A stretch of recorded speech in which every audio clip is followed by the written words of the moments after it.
ስለ እግዚአብሔር እጅና ስለ አገልጋይ ልብ ነው አብረን የምናየው። የእግዚአብሔር እጅ እና የእዝራ የልብ ዝግጅት ብያለሁ። እዝራ ምዕራፍ 7 9 እና 10 በመጀመሪያው ወር በአንድነት በአንደኛው ቀን ከባቢሎን ሊወጣ ጀመረ። መልካሚቱም ያምላኩ እጅ በሱ ላይ ነበረችና በአምስተኛ ወር በመጀመሪያው ቀን ወደ ኢየሩሳሌም ደረሰ። እዝራም የእግዚአብሔርን ሕግ ይፈልግና ያደርግ ዘንድ ለእስራኤልም ሥርዓቱንና ፍርዱን ያስተምር ዘንድ ልቡን አዘጋጅቶ ነበር። እንግዲህ ታሪኩን ታውቃላችሁ። ትንሽ እንዳው አውዱን ለማየት እንዲመቸን ነው። እግዚአብሔር ሰውን ፈጠረ፣ ሰው በኃጢአት ወደቀ። ከዛ አብርሃምን መረጠ አይደለም? የአብርሃም ዘር ደግሞ በግብፅ ምድር አበዛው። በጸናች ክንድ ከግብፅ ምድር አወጣው፣ ምድርን ሰጠው፣ እስራኤል ብሎ ጠራው አይደለም? ግን እስራኤል እንደ እስራኤል አዝ ኔሽን እግዚአብሔርን እንደገና ስላልታዘዘች እበትናቸዋለሁ አለ። በኃጢአታቸው ምክንያት እግዚአብሔር በተናቸው አይደለም? ከዛ ከተበተኑበት በኋላ ደግሞ ከ70 ዓመት በኋላ መልሳቸዋለሁ አለ። መልሷቸው ነው የእዝራ መጽሐፍ የምናገኘው። በዘሩባቤል መሪነት ተመልሷል። ዘሩባቤል ያደረገው የቤተ መቅደሱን ነው ያደሰው፣ ተሐድሶ ያደረገው። ሁለተኛ ደግሞ በእዝራ መሪነት እዝራ ምዕራፍ 7 እስከ 10 ዛሬ በትኩረት የምናየው እሱ ነው። እዝራ ደግሞ መንፈሳዊ ተሐድሶ ነው ያደረገው። እዝራ መሪነት ሲወጡ እናያለን። ነህምያ ደግሞ ከጥቂት ዓመታት በኋላ ነህምያ ምዕራፍ 1 13 ባቢሎን ምድር የወጡበት ነው። ይሄንን አውድ ካየን ምዕራፍ 7 ላይ ሶስት ጊዜ እንደውም 3 ግሩፕ ነው ያለን። ጥሩ ነው። 3 ጊዜ የእግዚአብሔር እጅ ተብሎ ተጠቅሷል። ምዕራፍ 8ም ላይ የእግዚአብሔር እጅ ተብሎ 3 ጊዜ ተጠቅሷል። እንግዲህ 6 ጊዜ ነው። መጽሐፍ ቅዱስ ስታጠኑ how to study the Bible ስታጠኑ የተደጋገመ ነገር ካለ ምንድን ነው?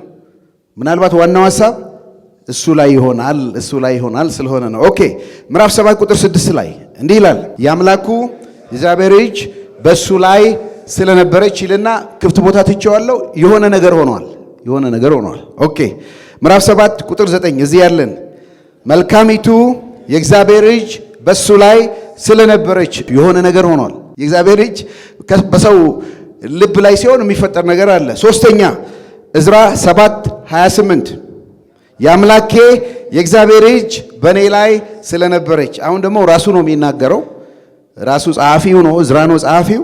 እዚህ ላይ በመጀመሪያ ነጠላ ቁጥር ነው፣ የአምላኬ እጅ በእኔ ላይ ነው። እዝራ ደግሞ እንደ ሶስተኛ አድርጎ ሲጽፈው የመጀመሪያው የአምላኩ እጅ ይላል። ይሄ የእግዚአብሔር እጅ በእዝራ ላይ ነው። ምዕራፍ 8 ደግሞ ምዕራፍ 8 አሁንም 3 ጊዜ ነው፣ ግን የእግዚአብሔር እጅ አሁን በእዝራ ላይ ሳይሆን በሕዝቡ ላይ ነው። ምዕራፍ 8 ቁጥር 18 መልካሚቱ የአምላካችን እጅ በእኛ ላይ ስለነበረች። አሁን እቺ መልካሚቱ በእዝራ ላይ የነበረችው እጅ በሕዝቡም ላይ ናት። ምዕራፍ 8 ቁጥር 22 መሃል ላይ ያላችሁ መልካሚቱ የአምላካችን እጅ በሚፈልጉት ሁሉ ላይ ናት። በእኛ ላይም ብቻ ሳይሆን ተመልከቱ፣ በእዝራ ላይ ናት፣ በእስራኤል ሕዝብ ናት። በእነሱ ብቻ ሳይሆን የአምላካችን መልካሚቱ እጅ ደግሞ በሚፈልጉት ሁሉ፣ ለአሕዛብም ንጉሥ ነው የተነገረው፣ በሚፈልጉት ሁሉ ላይ ናት። ሶስተኛው እዝራ 8:31 የአምላካችን እጅ በላያችን ነበረች። እንግዲህ በሁለት ምዕራፍ ውስጥ 6 ከተጠቀሰ አይ ቲንክ የእዝራን ታሪክ ስናጠና የእግዚአብሔርን እጅም ታሪክ ነው የምናጠናው ማለት ነው። እንግዲህ የእግዚአብሔር እጅ ሲባል የእግዚአብሔር ተአምር፣ የእግዚአብሔር ምሕረት፣ የእግዚአብሔር ቸርነት አይደለም፣ የእግዚአብሔር የማዳን ክንድ ማለት ነው። ትዝ ይላችሁ እንደሆነ ከምድረ ግብፅ እግዚአብሔር እስራኤልን ሲያወጣ ታምር እያደረገ ነው ያወጣው አይደለም? የመጀመሪያውን ታምር ሲያደርግ የግብፅ መተተኞችም ማጂሻን አድርገውት ነበር። ሁለተኛውንም ሲያደርግ የግብፅ ማጂሻኖች ምን አድርገዋል። ሶስተኛውንም ሲያደርግ አድርገዋል ይመስለኛል። አይ ቲንክ አራተኛ ላይ ሲያደርግ ነው ሲሞክሩ አቃታቸው እና ሲያቅታቸው ምላሽ የሰጡት ምንድን ነው? ይህችስ የእግዚአብሔር ጣት ናት ነው ሲጀምሩ። እግዚአብሔር ጣት ናት ነው፣ በኋላ ነው እጅ። ምክንያቱም ጌታ በበረታች ምንድን ነው የሚለው? ክንድ አወጣቸዋለሁ ነው። እና የእግዚአብሔር ትንሿ ጣት ገና ትንሿ ጣት ነው። በኋላ እኮ ምኑ ሊመጣ ነው? ክንዱ ሊመጣ ነው ማለት ነው። ቀይ ባህሩን ሁሉ ሲከፈል ማለት ነው። እና ትንሿ ጣት የእግዚአብሔር በግብፅ ማጂሻን እና በእግዚአብሔር ሰው መካከል ልዩነት ካመጣ አምስቱ ጣቱማ እንዴት ክንዱማ እንዴት ነው? ስለዚህ ነህምያ ላይ የአምላኬ የእግዚአብሔር ምኑ ነበር? እጁ አይደለም። የእግዚአብሔር እጅ በእኔ ላይ ነበረች፣ በእስራኤል ላይ ነበረች፣ በሚፈልጉት ነው። ከስድስቱ ስብከት አንደኛው ነው የእግዚአብሔር እጅ በዕዝራ ላይ ስለነበረች ምን ሆነ የሚለውን ምን ሆነ። ዕዝራ 7:6 ይህ ዕዝራ ከባቢሎን ወጣ። ይሄ ዕዝራ ካህን ነው፣ መሪ ነው። ከባቢሎን ወጣ ይላል። እርሱም የእስራኤል አምላክ እግዚአብሔር ለሙሴ የሰጠውን ሕግ በአንድነት በሚገባ የሚያውቅ የሕግ መምህር ነበር። የሕግ መምህር ነበር፣ አስተማሪ ነበር፣ ካህን ነበር፣ እንደኛ አገልጋይ ነበር።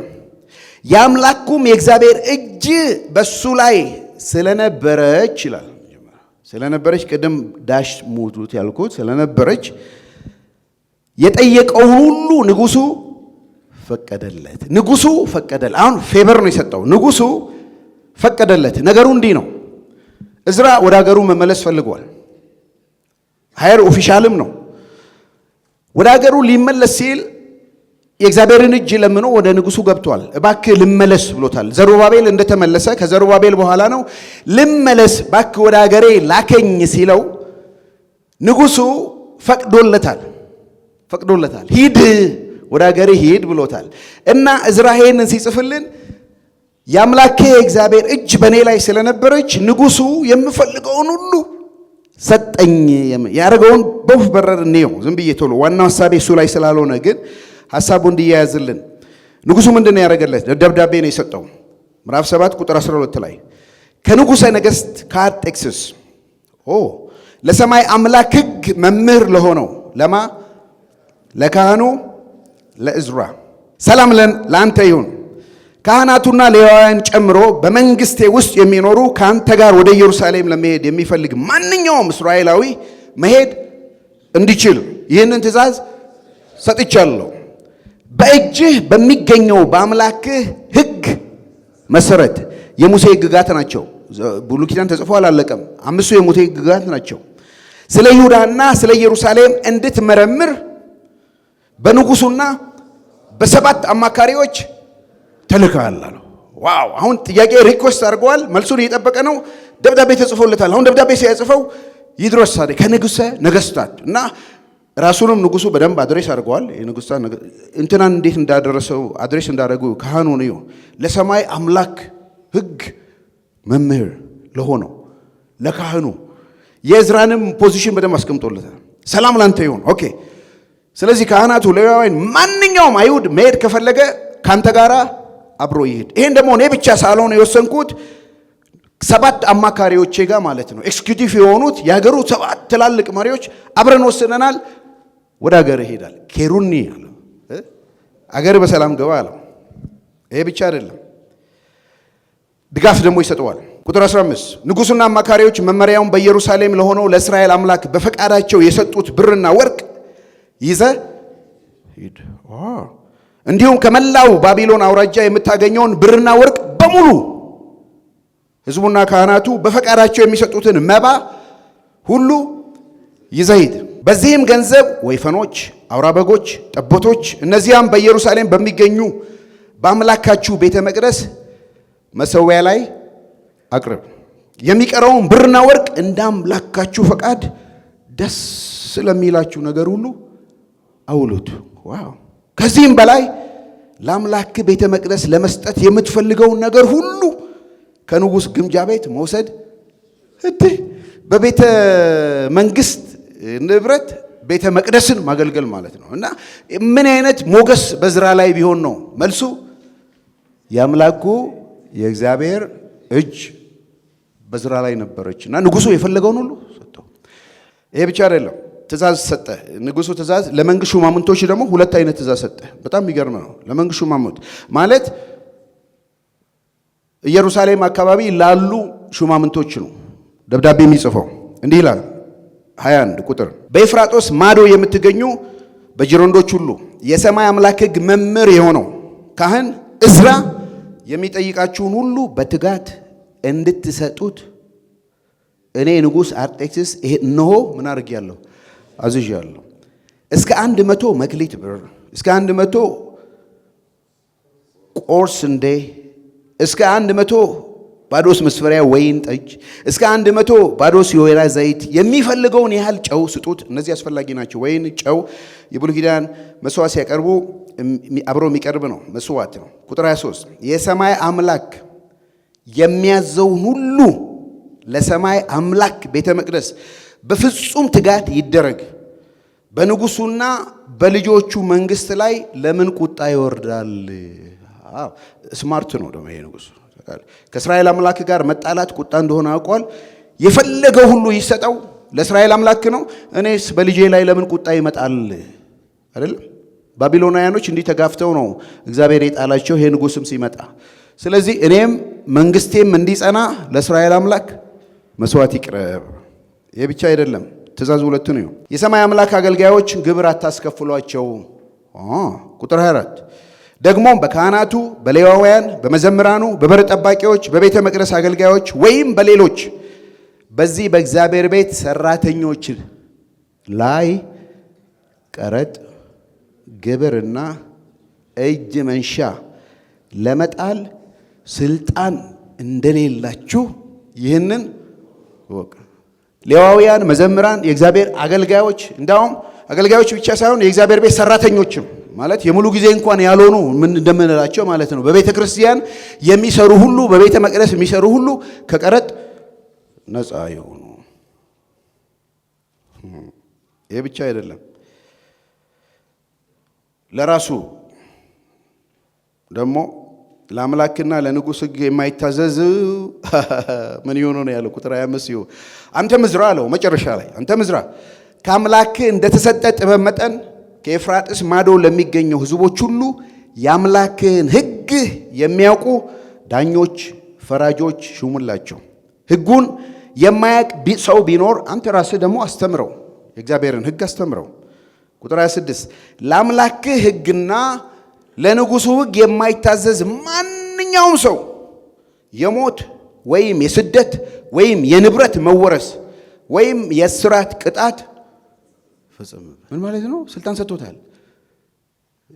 ኦፍኮርስ ገቨርነር አድርጎ ነው የሾመው፣ ገዢ አድርጎ ነው የሾመው። እና ያንተን ትእዛዝ የማይፈጽም ሰው ካለ ይቀጣ፣ በስራት አስፈላጊም ከሆነ ይገደል። ማለት መግደል ትችላለህ ነው ለንጉሡ። በዚህ አውቶሪቲ ነው ሄደው። ጥያቄው ይህ ሁሉ እንዴት ሊሆን ቻለ? መልሱ መልካሚቱ የእግዚአብሔር እጅ በሱ ላይ ስለነበረች። ሌላ ቦታ በጣም የሚገርማችሁ ልቤን በጣም ስለ ነገስታት፣ ስለ መሪዎች፣ ስለ እነሱ ሁሉ ስናስብ ምሳሌ 21 ቁጥር 1 ላይ እንዲህ ይላል፣ የንጉሥ ልብ በእግዚአብሔር እጅ ነው። ዋው! እሺ በአንድነት እንበል። የንጉሥ ልብ በእግዚአብሔር እጅ ነው፣ እሱም እግዚአብሔር እንደ ቦይ ውሃ ደስ ወዳሰኘው ይመራዋል። የድሮ ትርጉም ነበር የሚለው። እስኪ ማን ነው የሚረዳኝ? የንጉሥ ልብ በእግዚአብሔር እጅ ነው። ሲያገኘ ሰው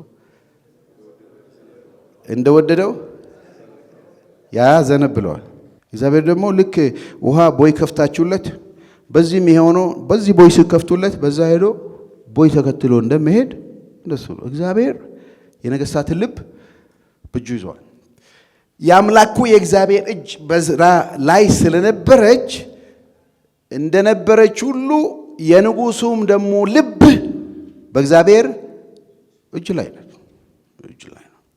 ስለዚህ ንጉሱ የፈለገውን ሁሉ እንዲሰጥ ያደረገው የንጉሱን ልብ ያዘው ማን ነው? የእግዚአብሔር እጅ ደግሞ በዕዝራ ላይ ነበረች። እና እኔ ጸሎቴ ምኞቴ ታድሶ አስባለሁ። እግዚአብሔር የህይወት መታደስን እንዲሰጠን ዕዝራ ራሱ ተናግሯል። ጥቂት ጊዜ እግዚአብሔር ሰጥቶናል የህይወትን ታድሶ እንድናገኝ ብሎ። ታድሶ ይምጣ ከተባለ አይ ቲንክ 3 ዋና ዋና ነገሮች ላይ ናቸው ዛሬ አብረን የምናየው። አንደኛው እዚህ መጀመሪያ ዕዝራ አዘጋጅቷል የሚለው የእግዚአብሔር ቃል ነው። ሁለተኛው ቅድም ፓስተር ተስፋይም ተናግሮታል፣ ጸሎት ነው፣ የቅዱሳን ጸሎት ነው። ሶስተኛ ቅድስና ነው። እነዚህ ሶስቱ ነገሮች ላይ ነው እየዞርን የምንመጣው። የእግዚአብሔር ቃል መጠመቅ ብየዋለሁ፣ በጸሎት ጉልበት እና የቅድስና ህይወት ነው። ይህንን አብረን ነው የምናየው። መልካሚቱ የእግዚአብሔር እጅ ዕዝራ 79 ላይ እንዲህ ይላል። መልካሚቱ የእግዚአብሔር እጅ በሱ ላይ ስለነበረች ከባቢሎን በመጀመሪያ ወር በመጀመሪያው ቀን ተነስቶ በአምስተኛ ወር በመጀመሪያው ቀን ኢየሩሳሌም ደረሱ። ዋው! 4 ወር ነው የፈጀው ይሄ መንገድ። ከባቢሎን ተነስቶ ኢየሩሳሌም ለመድረስ 4 ወር ነው የፈጀው። ወደ 900 ማይል ነው፣ ምናልባት 1300 ኪሎ ሜትር ያህል ነው። የ4 ወር ጊዜያት ነው። ፈርቶ ነበር። እንዳውም ንጉሡ እግዚአብሔር ለሚወዱት ይጠብቃል ብዬ ተናግሬ ነበር፣ ግን ህዝቡ ሲቆጥር በጣም ፈራ። ግን 4 ወር በኋላ የእግዚአብሔር እጅ በእነሱ ላይ ስለነበር ከባቢሎን ያወጣቸው እጁ እየመራች 4 ወር ሙሉ እየመራች ወደ ኢየሩሳሌም እንዳደረሰች እናያለን። ኦኬ፣ ምዕራፍ 7 ቁጥር 10 ላይ ይሄንን ቃል በአእምሯችን እንድናጠና ነው ዛሬም ስንወጣም። ዕዝራም በአንድነት ዕዝራም የእግዚአብሔርን ሕግ በማጥናትና በማድረግ ለእስራኤልም ሥርዓቱና ሕጉን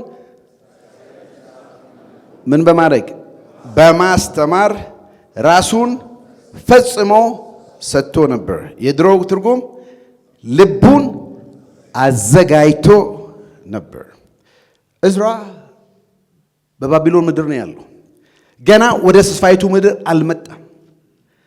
ከመምጣቱ በፊት ግን እግዚአብሔርን ተስፋ አድርጎ አንድ ቀን ወደ ምድሩ ተመልሶ የክህነት አገልግሎቱ ተመልሶ ይሄን አገልግሎት አገለግላለሁ ብሎ ቪዥን ነው ማለት ነው አይደለም። ይሄ ስለነበረው አስቀድሞ ራሱን አዘጋጅቷል። የሕግ ሊቅ ሆኗል። ሕግጋትን ያውቃል። የሕግ መምህር ነው፣ ካህን ነው። ልቡ ተዘጋጅቶ ነበር። አገልግሎቱ እኮ አልተከፈተም አይደለም። ኦፖርቹኒቲው እንደሚባል አልተከፈተም።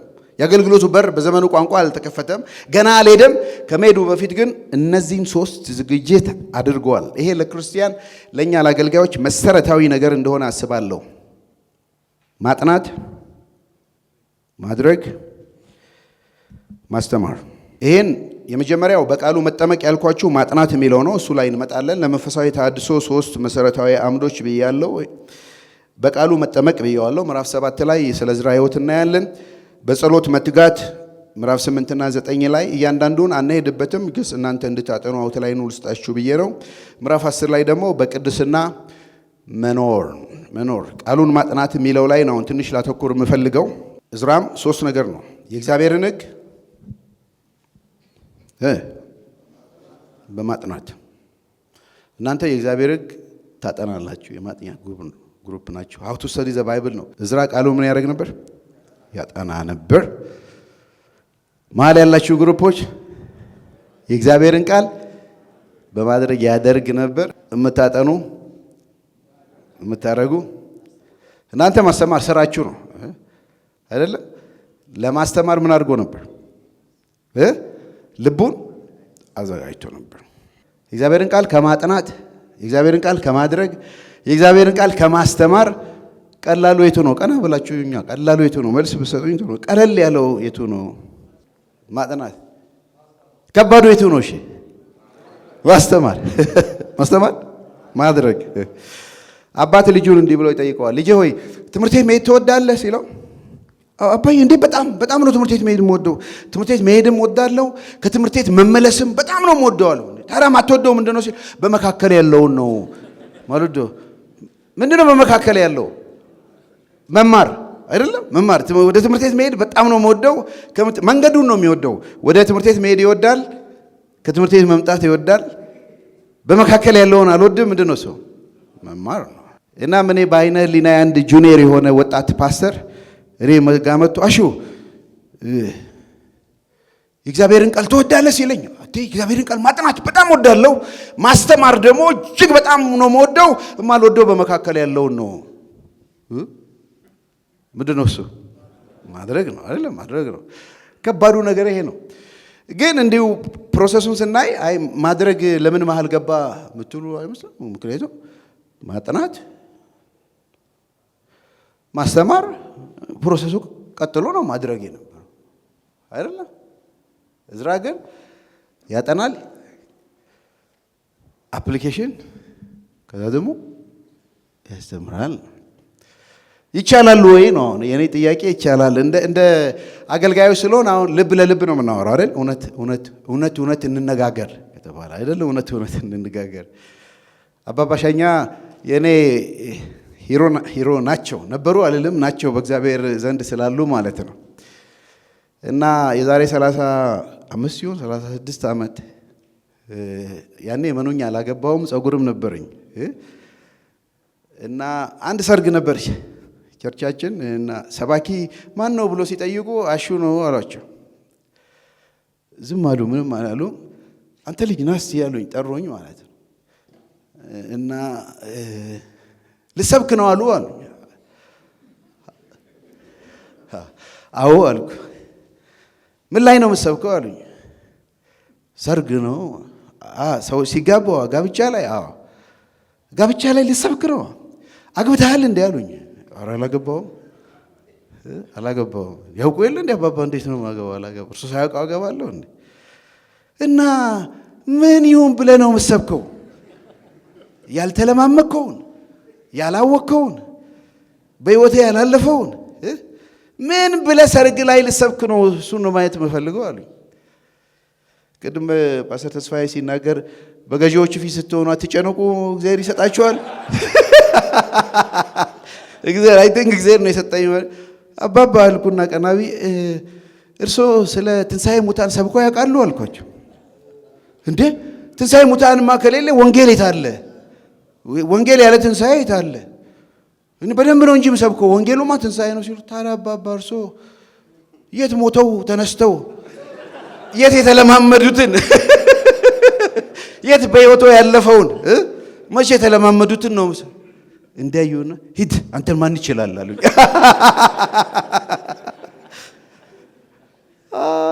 ኦኬ ስለዚህ ያላደረግነውን አንሰብክም ነው ወይ ነው? የቱ ነው? እንሰብካለን እውነት የሆነውን ግን አድርጉ ብለን የምንሰብከው ማረግ አለብን ብለን የምንሰብከው እኛ የምናረገው ነው። እውነት የሆነው እውነት እንዳለ ስለ ትንሣኤ ስላላየነው ሁላችንም በእምነት ነው የምንሰብከው። እሱን ግን በምድራዊ ሕይወታችን እንድንለማመደው ኤክስፒሪየንስ እንድናረገው እግዚአብሔር የሰጠንን እኛ ማድረግ አለብን፣ እነሱን አድርጉ ከማለታችን በፊት። እውነቱ ይሄ ነው። ግን ብዙ ጊዜ ይዘለላል። ማጥናት እውነቴን ነው የምላችሁ በጣም ወዳለሁ። ብዙ ጊዜ የምንመጣለን እዚህ ላይ። በአብዛኛውን ጊዜ ማጠፋው እሱ ነው። ማሰማርም ወዳለሁ። ቻሌንጁ ግን በመካከል ያለውን እና እዝራ ትልቅ ሞዴል ሆኖ ነው ያገኘሁት በሕይወቱም ስናይ ከምዕራፍ 7 እስከ 10 ስናነብ ማለት ነው።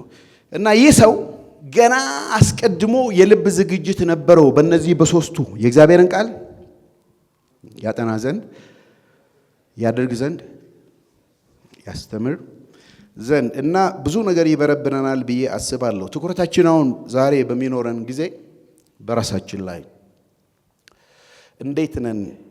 እንዴት ነን ከእግዚአብሔር ቃል አኳያ እንዴት ነን? ያው ለመንፈሳዊ ተሐድሶ የአገልጋይ የልብ ዝግጅት ምን ይመስላል ብዬ ባስብ የእግዚአብሔርን ቃል ማጥናት፣ ሞክሼዎች የኔ ቢጤ የእግዚአብሔርን ቃል ማድረግ፣ የእግዚአብሔርን ቃል ማስተማር፣ መልካሚቱ የእግዚአብሔር እጅ በእኛም ላይ እንድትሆን ብዬ አስባለሁ። እነዚህ ሶስት ነገሮች ማድረግ አለብን። እዝራ ይህንን ነገር እንዴት ችሎ አደረገው ብዬ ሳስብ የእግዚአብሔር እጅ በሱ ላይ ስለነበረች የቃሉን ፍቺ ታበራለታለች፣ ጸጋና ኃይል ትሰጠዋለች የእግዚአብሔርን ቃል እንዲያደርግ፣ የእግዚአብሔርን ቃል ደግሞ እንዲያስተምር በመንፈሱ ታግዘዋለች የእግዚአብሔር እጅ ማለት ነው። ብቻችንን አንችልም፣ ማጥናት እንኳን አንችልም፣ እንኳን ማድረግ ይቅርና ማስተማርም አንችልም። ነገር ግን የአምላካችን የእግዚአብሔር እጅ በእኛ ላይ ሲሆን ይኸው ዕዝራ 7:6 ደግመን እናንብበው። ይህ ዕዝራ ከባቢሎን ወጣ፣ እርሱም የእስራኤል አምላክ እግዚአብሔር ለሙሴ የሰጠውን ሕግ በሚገባ የሚያውቅ የሕግ መምህር ነበር። የአምላኩም የእግዚአብሔር እጅ በሱ ላይ ስለነበረች የጠየቀውን ሁሉ ንጉሡ ፈቀደለት። የሙሴን ሕግ ነው የሚለው። ሙሴ የሰጠውን ሕግ በማያረግ በሚገባ የሚያውቅ ሰው ነበር። ወደ እናንተ ነው አሁን የምንመጣው። የእግዚአብሔርን ቃል ይሄ ሕግ የተባለው ወንጌል አድርገን እንውሰደው። ሕግ የተባለው ወንጌል አድርገን እንውሰደው። ወንጌልን በሚገባ እናውቃለን ወይ? የእግዚአብሔርን ቃል እንደሚገባ ያውቅ ነበር ወይ? እንደ መሪ ሆኑት ልጠይቃችሁ፣ እንደሚገባ እናውቀዋለን ወይ? የእግዚአብሔርን ቃል እንደ እግዚአብሔር ቃል አስተማሪዎች የእግዚአብሔርን ቃል እንደሚገባ እናውቃለን ወይ? እናጠናለን ወይ? አንደኛ እዝራ እነዚህን 3 ነገሮች የእግዚአብሔርን ቃል ያጠና ነበር። አንደኛ። ሁለተኛ ያደርግ ነበር፣ እዚህ መሃል ላይ ላለን። ሶስተኛ ደግሞ ያስተምር ነበር። የእግዚአብሔርን ቃል ያጠና ነበር የሚለው ላይ ነው ያለ ነው። 7:11 ላይ ደግሞ እንዲህ ይላል፣ እግዚአብሔር ለእስራኤል የሰጠውን ሕግና ትእዛዝ ምን ነበር ይላል? አዋቂ ለነበረው ለካህኑና ለመምህሩ እዝራ ንጉሥ አርጤክስስ የሰጠው ደብዳቤ ቅጂ ነው። የእግዚአብሔርን ሕግና ትእዛዝ አዋቂ ለነበረው የቅድሙ 7:6 ላይ እንደሚገባ ያቅ ነበር። የሚያስተምረውን የእግዚአብሔርን ሕግ ማለት ነው። እዚህ ላይ ደግሞ ሕጉንና ትእዛዙን ጠንቅቆ የሚያቅ ሰው ስለነበረ እና ጸሎቴና ምኞቴ በእዝራ ላይ የነበረችው እጅ በእኛም ላይ ሆና የእግዚአብሔርን ቃል እንደሚገባ እንድናቅ እንድናጠና የእግዚአብሔርን ቃል ያጠና ነበረ። የመጀመሪያው ማለት ነው። ትንሽ እንግዲህ የእግዚአብሔርን ቃል እንዴት እናጥና የሚለው ትንሽ ነገር ላይ ያው ብዙዎቻችን አስባለው የእግዚአብሔር ሃው ቱ ስተዲ ዘ ባይብል የሚባለው ወይ ሄርሜኖቲክስ ይሉታል። እንዴት ያጠኑ እንደነበረ የእግዚአብሔርን ቃል ለማወቅ ነው። በጣም ቀለል ባለ ቋንቋ 6 ወዳጅ አሉኝ እዚህ WH ምናምን የተባሉት 6 ወዳጅ አሉኝ በጣም መወዳቸው የእውቀትን ገበያ ምሸምትባቸው ምን ማን ለምን እና መች የት እንዴት ናቸው። 7ኛይቱ ለየት ትላለች ውጤቱስ ምን ይሆን በማለት ነገር ትቋጫለች። ሁሌ አዲስ ነገር ስማር እኔ አዲስ ዶክትሪን ወይ ስለ አዲስ ትምህርት ስማር እነዚህ 6 ጥያቄ ነው የምጠይቀው። ምን ማለት ነው ይሄ ነገር አይደል? አሁን ታድሶ ሲባል ምንድነው? ኦኬ ማን ነው ታድሶ የሚያመጣ ወይን ማን ነው መታደስ ያለበት አይደል? ለምን? ሶስተኛው ለምንድን ነው መታደስ የሚያስፈልገን? እና መቼ ነው እሱ ታድሶ? ቦታው ደግሞ የት ነው? እንዴት ነው የሚል እነዚህ 6 መሰረታዊ ጥያቄዎች በተለይ መጽሐፍ ቅዱስ ስታስተምሩ ዶክትሪን ስታስተምሩ በቤተ ክርስቲያናችን 6ቱ መጠቀም ጥሩ ነው። ምን ማን ለምን እና መች የት እንዴት ናቸው። በእነዚህ ብናይ ጥሩ ነው። መሰረታዊ የሆነ እዝራ እንዴት ነበር ያጠናል የሚለው አናቅም እንዴት እንደሚያጠና ግን የእግዚአብሔርን ሕግ ጠንቅቆ ያውቅ ነበር። አዋቂ ነበር። ልቡን ደግሞ አዘጋጅቶ ነበር ስለሚባል ስለዚህ የመጀመሪያው አይ ቲንክ ሃይ ስኩልም እዚህም በዩኒቨርሲቲም በኢቫሱም አስታውሳለሁ ቤተክርስቲያን ዝግ በሆነበት ጊዜ እኛ ገስት ሃውስ አሁን ያለው ግቢ ውስጥ ከአዲስ አበባ ዩኒቨርሲቲ ከኢቫሱም ከተለያየ ቦታ ከግሬት ኮሚሽን እዚህ ምናልባት በሱ ላይ የምታገለግሉ አላችሁ መሰረታዊ የሆነ ነገር ሃው ቱ ስተዲ ዘ ባይብል ሲሆን 3 ነገር ነበር ያለው አይደል? ትዝ ይላችኋል? መጀመሪያው ኦብዘርቬሽን አይደል? ምን ያለው አይደል? ከዛ ሁለተኛው ኢንተርፕሪቴሽን የሚባል መተርጎም አይደለም? ሶስተኛው ማዛመድ አይደለም? አፕሊኬሽን የሚባለው ነው። መሰረታዊ የሆኑ ነገሮች ተደጋጋሚ ቃላቶች፣ አያያዥ ቃላቶች፣ ተጻራሪ ቃላቶች፣ ምክንያትና ውጤት ይሄ ሁሉ ዋናው ግን ማንበብ ነው። ቅድም እንዳሳየዋችሁ እዝራ 7 ላይ 3 ጊዜ የእግዚአብሔር እጅ ተብሏል። እግዚአብሔር እጅ በእዝራ ላይ ነበረች። እዝራ 8 ላይ ደግሞ 3 ጊዜ የእግዚአብሔር እጅ ተብሏል። የእግዚአብሔር እጅ በእስራኤል ላይ በህዝቡ ላይ ነው። ስለዚህ እነዚህ 3 በእያንዳንዱ ምዕራፍ ስለተደጋገሙ ዋናው ሐሳብ እሱ ነው ብለን ወስደናል።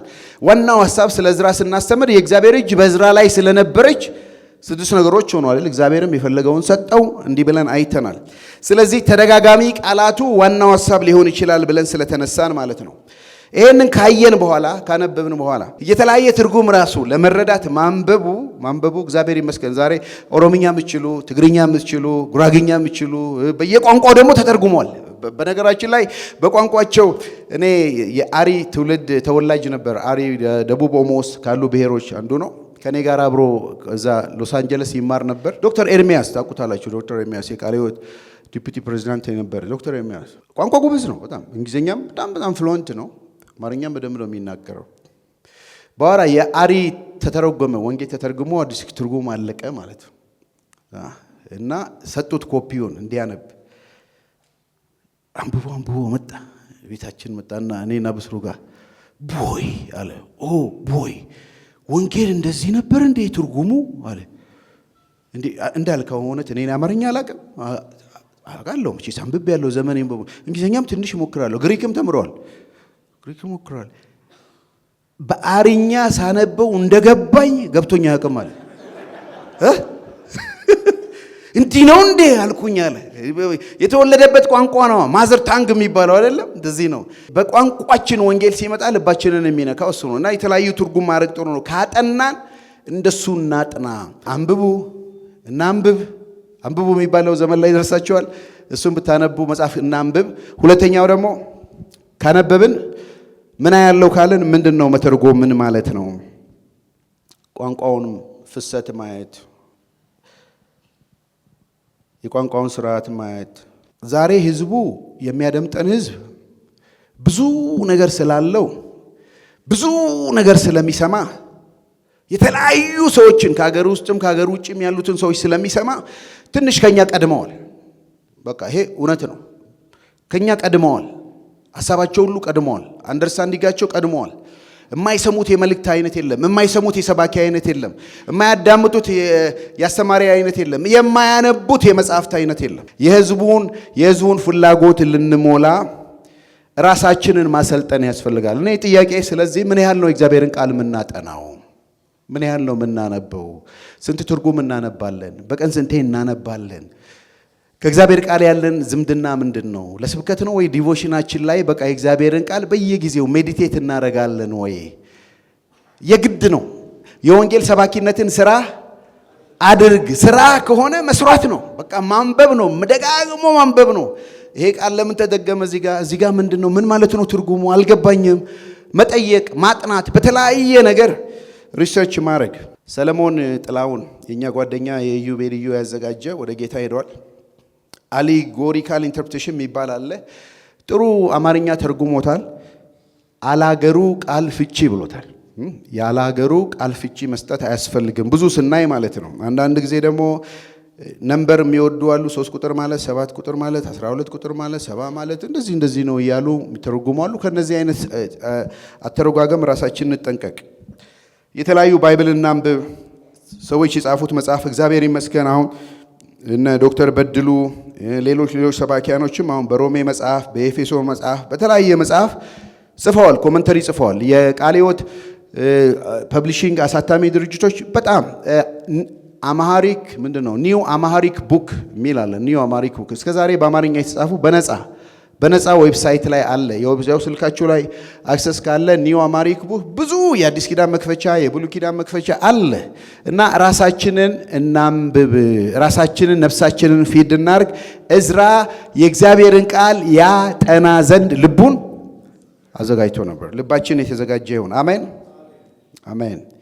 እና መጨረሻው ማንበብ ምን ያለው መተርጎም ምን ማለት ነው?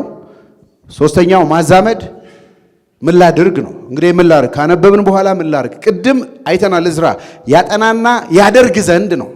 ካጠና በኋላ ምን ላድርግ ይላል አይደለም? ያደረገውን ደግሞ ያስተምራል። ስለዚህ እኔ ማዛመድ የሚለው ለሁሉ ሰው በሁሉ ቦታ ሁል ጊዜ የሚሆን መርህ ማውጣት ማለት ነው።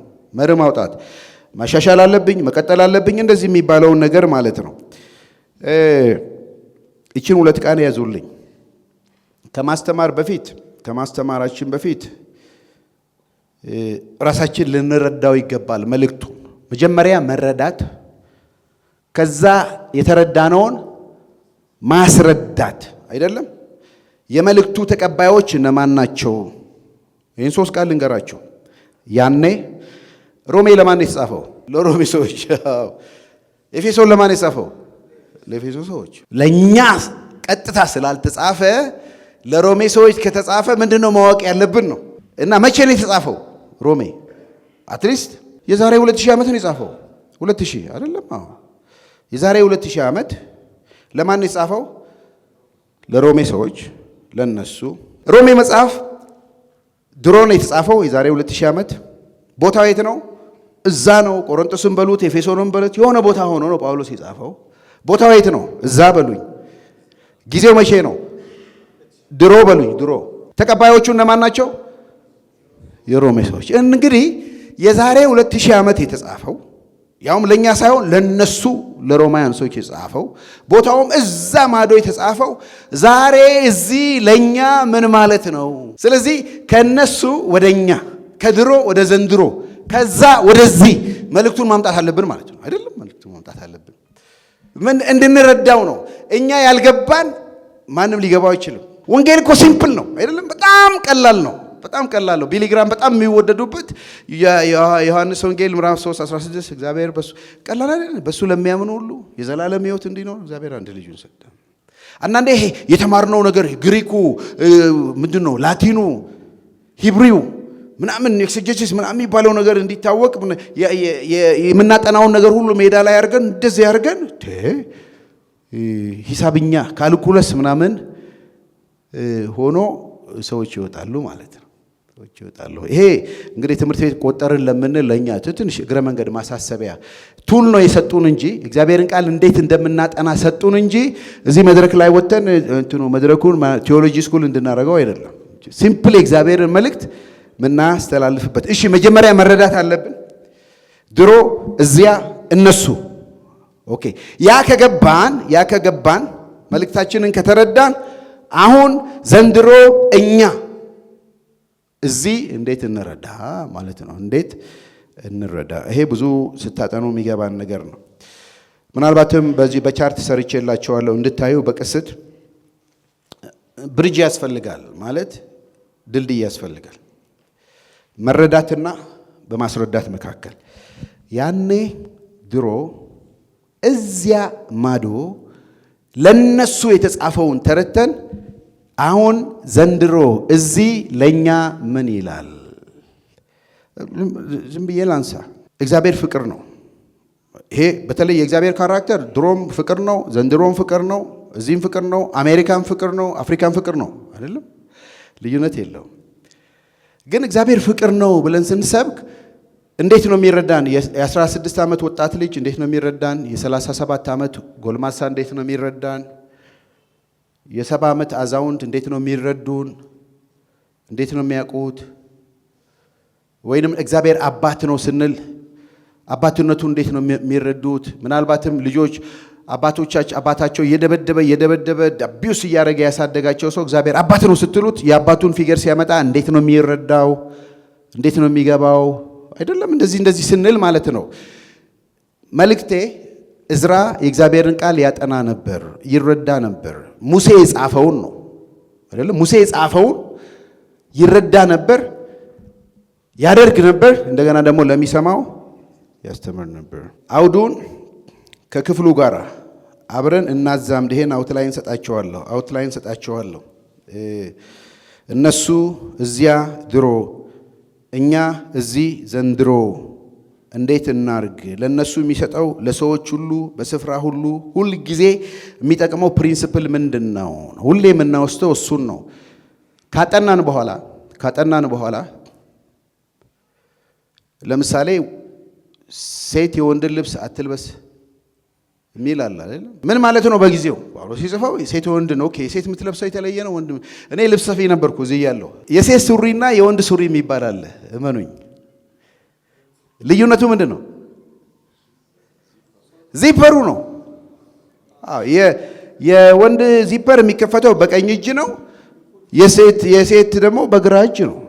የምታውቁ ካላችሁ ሸሚዝ አሁን እህቶቼ የለበሱት ሸሚዝና እኛ የምንለብሰው ይኸው እኔ በቀኝ እጄ ነው አይደል? በዚህ በኩል ክፍቱ ያለው እህቶች ራሳችሁን ቼክ አድርጉ።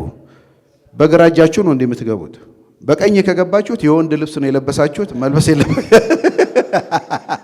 ወንዶችም ሆናችሁ ዚፑ በቀኝ እጃችሁ እንዲህ መግቢያው ካልሆነ እንደዚህ የተሻሻችሁ፣ በግራ ከሆነ እንደዚህ የሴት ነው የለበሳችሁት። ባትለብሱ ይሻላል። ኦኬ ይሄ አሁን የዘመናችን ካልቸር ነው አይደለም? ግን አሁን ወደ ሶማሌ እንሄዳለን፣ እኛ ጅጅጋ አካባቢ እንሄዳለን። የወንድ የሚለብሰው የተለየ አለ፣ ሴት የምትለብሰው የተለየ አለ። እያንዳንዱ ካልቸር የተለያየ ልብስ አለው ካለባበሱ ስናይ እና በጊዜው ለነሱ እዚያ ማዶ ለነሱ የሚሰጠው ትርጉም ምንድነው? እዚህ ዘንድሮ ለኛ የሚሰጠው ትርጉም ምንድነው? እና ስናጠና መጀመሪያ ለነሱ እዚያ ያኔ የተጻፈው መልእክት በደንብ መረዳት። ከዛ በዚህ ዘመን ላለን ሰዎች ደግሞ ምን ማለት ነው? እዚህ ለኛ ምን ይሰጣል? ወደዚህ ከመምጣታችን በፊት ብሪጅ ያስፈልጋል አይደለም? ለሁሉም ሰው በሁሉ ቦታ የሚጠቅመው ፕሪንሲፕል የሚሉት መርህ ምንድነው? ያን መርህ ደግሞ ወዴት እኛ እናመጣለን ነው። ስናጠና እናንተ ግሩፖች ስታጠኑ ይሄ ሮሜ መጽሐፍ ለነሱ እዛ ቦታ በዛ ጊዜ ምን ማለት ነው ብለን ከተረዳን በኋላ አሁን ደግሞ በ21ኛው ክፍለ ዘመን አዋሳ ከተማ ለምንኖር ለዚች ቤተክርስቲያን ማህበረ ምእመናን ምን ማለት ነው የሚለውን ከማዛመዳችን በፊት ለሁሉም ቦታ ለአሜሪካም ይሁን ለአውሮፓም ይሁን የሚሰራውን ነገር ካገኘን በኋላ ወደ ራሳችን እንመጣለን ማለት ነው። ይሄንን ነው ላሳስባችሁ የምወደው። ስለዚህ ወደ ሁለተኛው እንሄድ። የእግዚአብሔርን ቃል ያደርግ ነበር ዕዝራ። ይሄን በቃላችን እናጥና ብያለሁ። ዕዝራ ምዕራፍ 7 ቁጥር 10 በአንድነት እናንብበው። ዕዝራ የእግዚአብሔርን ሕግ በማጥናትና በማድረግ ለእስራኤልም ሥርዓቱንና ሕጉን በማስተማር ፈጽሞ ራሱን ሰጥቶ ነበር። ወይንም የድሮ ትርጉም ልቡን አዘጋጅቶ ነበር። የተነሳንበት የእግዚአብሔር እጅና የአገልጋይ ልብ ማለት ነው። ዕዝራ በጣም የተሳካለት ያደረገው የአምላኬ እጅ በእኔ ላይ ነበረች፣ እሱ ደግሞ የልብ ዝግጅት ነበረው። ከዚህ የተነሳ ተሐድሶ አመጣ ነው። ስለዚህ በዘመናችንም ተሐድሶ ይምጣ ከተባለ የእግዚአብሔር እጅ ታስፈልገናለች። ዕዝራ ላይም እንደነበረችው በእኛ ላይም ልትሆን ይገባል። በእስራኤል ሕዝብ ላይ እንደነበረው ከእኛ ደግሞ የልብ ዝግጅት ይገባል። ያውም በእግዚአብሔር ቃል ዙሪያ ተሐድሶ ይምጣ ከተባለ በእግዚአብሔር ቃል ነው፣ በሌላ በምንም አይመጣም። የእግዚአብሔርን ቃል ደግሞ ስናቀው፣ ስንረዳው፣ ስናስተምረው ማለት ነው አይደል? ስንኖርበት ማለት በእኛ ላይ ትልቅ ኃላፊነት አለ። ለእናንተ ለዋናዎቻችሁ ታዘዙ፣ እነሱን የሚያስጨንቃቸው ነገር አለ። ምክንያቱም የነፍስ ጉዳይ ነው ይላል። የነፍስ ጉዳይ ነው። መምህር መሆን እኮ የነፍስ ጉዳይ ነው። አስተማሪ መሆን ምክንያቱም ከእናንተ እንዳሁን ብዙዎች አስተማሪ አትሁኑ፣ የባሰውን ፍርድ እንዳንቀበል ይላል። እንዳንቀበል አስተማሪ አትሁኑ ይላል። እና ሐኪም ቤት ሄዳችሁ የሚያክማችሁ ሰው ለዚህ ለስጋዊ ለምድራዊ ኑሯችሁ ዶክተር መሆኑን ካላረጋገጣችሁ እና እንካ ውጋኝ ብላችሁ ራሳችሁን ካልሰጣችሁ እንዴት የእግዚአብሔርን ቃል ያልተማሩ ያላጠኑ ፕሮፐርሊ የእግዚአብሔርን ቃል ያልተማሩ ሰዎች ጋር ነፍሳችሁን አሳልፋችሁ ሰጣላችሁ? አሁን እኔ ለምእመን ብናገር ማለት ነው ለምእመን። ምክንያቱም እኛ ዕዝራ የእግዚአብሔርን ቃል ያጠና ዘንድ ያደርግ ዘንድ ያስተምር ዘንድ ልቡን አዘጋጅቷል። መዘጋጀት አለብን። በቃ እኛው የጴንጤኮስታል ችግራችን ይሄ ነው። የእግዚአብሔርን ቃል ማጥናት አለብን። ሰዎች በተሰበሰቡ ቁጥር እግዚአብሔር ሆይ ተናገረኝ፣ አስተምረኝ ብለው ነው የሚመጡት። እኛ ከሰኞ እስከ ዓርብ የሆነ ነገር እንሰራና ቅዳሜ ሲደርስ በይ ደረሰብኝ ወይ ብለን እንደዚህ ከፍተን ምናምን አድርገን ተናግረን የምንወጣው ጉዳይ የነፍስ ጉዳይ ነው። ክርስቶስ የሞተለት የነፍስ ጉዳይ ነው። እንዴ በእኛ በማስተማር ውስጥ እኮ እግዚአብሔር ሰዎችን የማዳንን ኃይል ሰጥቷል። ሰዎችን ከሞት ወደ ሕይወት ከጨለማ ወደ ብርሃን የማምጣት ጉዳይ ነው። ሲሪየስ ጉዳይ ነው። አምላክ ሰው የሆነበት ጉዳይ ነው። እንደ ኢየሱስ ራሱ እኮ ያጠና ነበር አይደለም እንዴ? ታውቃላችሁ አይደል? ተብሎ ተጽፏል እያለ በጣም ኢየሱስ ክርስቶስ ከሙሴ መጽሐፍት በደንብ ያውቀው ነበር። በተለይ ዘዳግምን ጠንቅቆ ይጠቅሰውም የነበረው የእግዚአብሔርን ቃል ያውቅ ነበር። ዝም ብለን ራሳችንን እንድናይ ነው። አሁን ልብ የማዘጋጀት የዕዝራ መንፈስ በእኛ ላይ እንዲሆን፣ በዕዝራ ላይ የነበረችው የእግዚአብሔር እጅ በእኛ ላይ እንድትሆን፣ መልካም ነገር እንዲያደርግ የእኛ ልብ በእግዚአብሔር ቃል ላይ ዝግጅት ይኖረው ነው የኔ ሐሳብ። ይሄ ራሴን የበረበረው ራሴን የፈተሸው ነገር ማጥናት አስፈላጊ ነው። ስጋዊነት አይደለም። መንፈስ ቅዱስን አለማድመጥ አይደለም። ለመንፈስ ቅዱስ አለመታዘዝ አይደለም። እንዳውም መንፈስ ቅዱስን መጋበዝ ነው። በሕይወታችን ልናጠና ይገባል። የቀደሙት አገልጋዮች የእግዚአብሔርን ቃል ያጠኑ ነበር። ኦኬ፣ ማጥናት ሁለተኛው ግሩፕ ማድረግ ይሄ ነው። በጣም የእግዚአብሔርን ቃል ማድረግ ቅድም እንደነገርኳችሁ ልጁ ምን ይወድ ነበር? አባቱን የጠየቀው ልጅ አባቴ ልጄ ትምህርት መሄድ ትወዳለህ? አዎ መሄድ በጣም ወዳለሁ። ከትምህርት ቤትም መምጣት በጣም ወዳለሁ። ማልወደው በመካከል ያለውን ነው። እሱ ምንድን ነው? መማር ነው። ኦኬ አሹ ማጥናት ትወዳለህ? አዎ በጣም ወዳለሁ። ማስተማር ትወዳለህ? እጅግ በጣም ነው የምወደው። እሺ ማትወደው ምንድን ነው? በመካከል ያለውን ምንድን ነው? እሱ ማድረግ ነው አይደለም? ማድረግ የብዙዎቻችን ችግር ነው። እና እኔ ስለ ማድረግ ሳጠና በጣም ደስ ያለኝ አንድ ሶስት ነገሮችን የእግዚአብሔርን ቃል ስለማድረግ ያገኘሁትን ነገር ሼር ላደርጋችሁ እወዳለሁ። ሶስት ነገር አግኝቻለሁ ቃሉን ከማጥናት ጋር። አንደኛ ቃሉን የሚያደርግ ሰው ብልህ ነው ይላል። ቃሉን የሚያደርግ ሰው ብልህ ነው። እስቲ ብልህ የሚለውን ያዙልኝ እናንተ እዚህ ጋር ብልህ በሉ በደንብ ብልህ ምን ማለት ነው? አስተዋይ፣ አዋቂ፣ ጥበበኛ።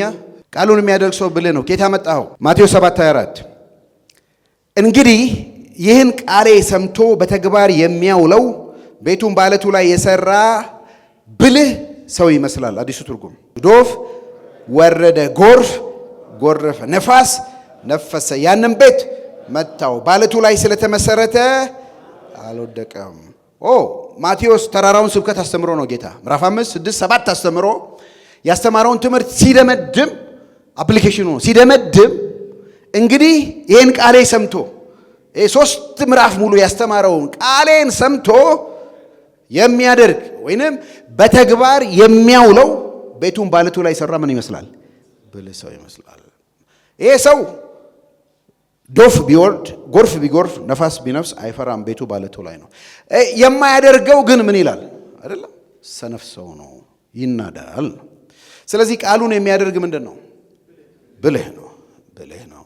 ከጌታ ትምህርት የወሰድነው ነው። ብልህ እናንተ ግሩፕ ምኖች ናችሁ? የብልህ ጉባኤ ነው። ኦኬ ይሄ ሮ ማለት ነው። ይሄ አንደኛው ብልህ ነው። ይሄ ግሩፕ ደግሞ ቃሉን የሚያደርግ ሰው ብሩክ ነው። እናንተ ብሩካን ናችሁ። እዚህ ቁጭ ያላችሁ እናንተ እዚህ አሜን አሜን። ኦኬ ያዕቆብ ኬታ መጣው ያዕቆብ 1:22 ላይ እንዲህ ይላል ቃሉን የሚናገረውን አድርጉ እንጂ ሰሚዎች ብቻ ሆናችሁ ራሳችሁን አታታልሉ። ቃሉን የሚሰማ ነገር ግን የሚለውን የማይፈጽም ሰው ፊቱን በመስታወት እንደሚያይ ሰው ነው። ራሱን አይቶ ይሄዳል፣ ወዲያው ምን እንደሚመስል ይረሳል። ነገር ግን ነፃ የሚያወጣውን ፍጹም ሕግ ተመልክቶ የሚጸና የሰማውንም የሚያደርግና የማይረሳ ሰው በስራው ብሩክ ይሆናል። ዋው! ማን የተባረከ! እግዚአብሔርን ቃል የሚሰማ የሚያደርግ። መስታወት ሰው ለምንድን ነው የሚያየው? ለማረም ነው፣ ራስን ለማረም ነው። አይተን የሆነ ነገር ከሆነ ሳናነሳ እንሄድም እንደሱ እና የእግዚአብሔርን ቃል ሰምቶ አይቶ ቆሻሻውን ሳያነሳ መሄድ ማለት ነው። አለማድረግ ማለት አይቶ ችግር አለ፣ ፊታችን ላይ የሆነ ነገር አለ፣ እሱን ግን ሳናነሳው ብንሄድ ሞኝነት ነው አይደለም? ግን እናነሳለን በመስተዋት ስለሆነ ይሄንን አይቶ የሚያነሳ ሰው ብሩክ ነው ማለት። የሰማነውን ቃል የሚያደርግ ሰው ምንድን ነው? ብሩክ ነው። እኛ ለሰዎች ስንሰብክ ነው እንግዲህ ብሩካን ናችሁ ምንለው። እኛም ሰባኪያኖች የሰበክነውን ስናደርግ ብሩካን ነን። ይሄ ግሩፕ ምን ነበረ እናንተ ረሳው? ብልህ ነው፣ የብልህ ግሩፕ። ይሄ ደግሞ ብሩካን ናችሁ። ሶስተኛው ሌላ ብ የለውም እንደ መጽሐፍ ቅዱስ ብልህ በብ ነው የሚጀምረው፣ ብሩክም በብሩክ ነው የሚጀምረው። ሌላ አንድ ብ አለው፣ ብፁዕ። ራእይ 1:3 ላይ ደግሞ እንዲህ ይላል ጌታ ቃሉን የሚያደርግ ሰው ምንድን ነው? እናንተ ብፁዓን ናችሁ፣ ብፁዓን ናችሁ። ምንድን ነው የሚለው? እናንብበው። ዘመኑ ቀርበዋል። እንግዲህ ይህን የትንቢት ቃል የሚያነብ የሚሰሙት የተጻፈውን የሚጠብቁ ምንድን ናቸው? ብፁዓን ናቸው። እግዚአብሔር ከቃሉ ጋር ያለውን ታውቃላችሁ። እነዚህን ብፁዓን፣ ብሩክ፣ ብልህ የሚለውን ከቃሉ ጋር ባለን ዝምድና ነው። ከቃሉ ጋር ባለን ዝምድና ነው። ቃሉን ሰምቶ የሚያደርግ ብልህ ነው አይደለም? ቃሉን ሰምቶ የሚያደርግ ብሩክ ነው። ቃሉን ሰምቶ የሚያደርግ ብፁዕ ነው። እንደውም የሚያነብ የሚሰማ፣ በተለይ ደግሞ የተጻፈውን የሚጠብቅ። እኔ እዚህ ብሩክ ነኝ ቆሜ የእግዚአብሔርን ቃል ለእናንተ ሳነብ፣ እናንተ ስትሰሙ ብፁዓን ናችሁ። የሚሰማ ስናደርግ ደግሞ በአንድነት ብፁዓን ነን። የእግዚአብሔርን ቃል ማድረግ እነዚህ ሁሉ ክብር አለው። ምክንያቱም እግዚአብሔር የሰማነውን ቃል እንድናደርግ ስለሚፈልግ ነው። የሰማነውን ቃል እንድናደርግ ስለሚፈልግ ነው። ብፁዓን ናችሁ። ጥያቄው ይሄ ነው። የእግዚአብሔርን ቃል እንሰማለን፣ እንናገራለን፣ እናነባለን፣ ግን እናደርጋለን ወይ? እስቲ ዝም ብላ አሁን እዚህም ግሩፕ ላላችሁ በነገራችን ላይ እዚህም ግሩፕ ሆን ለሁላችንም ነው የምጠይቀው የእግዚአብሔር ቃል እንዴት ነው ያደረግን ነው ወይ አይደለም እናደርጋለን ወይ ራሳችንን ጠይቅ ሮሜ 2:21 ላይ ነው ይሄን ዝም ብላችሁ አዳምጡኝ እንግዲህ አንተ ሌሎችን የምታስተምር ራስን አታስተምርምን አትስረቅ ብለህ የምትሰብክ ትሰርቃለህን አንተ ሰዎች ማመንዘር የለባቸውም የምትል ታመነዝራለህን አንተ ጣዖትን የምትጸየፍ ቤተ መቅደስን ትመዘብራለህን አንተ በሕግ የምትመካ ሕግን በመተላለፍ እግዚአብሔርን ታዋርዳለህን ይህም በእናንተ ምክንያት የእግዚአብሔር ስም በአሕዛብ ዘንድ ይሰደባል ተብሎ እንደተጻፈ ነው እንዴት ነው የቃል የሚፈትሽን ለኛ በተለይ አስተማሪዎች ለሆነን የእግዚአብሔርን ቃል እና አሁን ጊዜ ሁዱድ ስቆም ሳጠናም ስዘጋጅ አሁን ፍርሃት እየመጣብኝ መጥቷል ምክንያቱም ማት ነገር ነው በመጽሐፍ እንደዚህ ስንማር ብዙ ነገር ነው ለአፕሊኬሽንም ከህይወታችንም ጋር ማት ነገርና ጮሄ ስገባ ቤቴ ማታ ምናምን ሲሆን ሁሉ እንደ ፊልም ምናምን ይታየኝና ቅድም ያነበብኩት ከናንተ ብዙዎች አስተማሪ አትሆኑ የባሰውን ፍርድ እንዳንቀበል እና እዝራን ምን ረዳው ብዬ ሳስብ መልካሚቱ የእግዚአብሔር እጅ በሱ ላይ ስለነበር እዝራ እንደኛ የሆነ ሰው ነው ልቡን አዘጋጅቷል ለምን ያምላኬ እጅ በኔ ላይ ነበረች ያምላኩ የእግዚአብሔር እጅ በሱ ላይ ስለነበረች እግዚአብሔር እዝራ ልቡን አዘጋጅቶ ነበር ስለዚህ ምን ቲማችን ይሄ ነው የእግዚአብሔር እጅ እና የሰው ልብ ስለዚህ ጸሎቴ የእግዚአብሔር እጅ በእኛ ላይ እንዲሆን እኛም ልባችን በቃሉ እንዲዘጋጅ እግዚአብሔርን ቃል በማድረግ የሚገኘውን ብልህነት የእግዚአብሔርን ቃል በማድረግ የሚገኘውን ብሩክነት የእግዚአብሔርን ቃል በማድረግ የሚገኘውን ብጽዕና እግዚአብሔር እንዲረዳ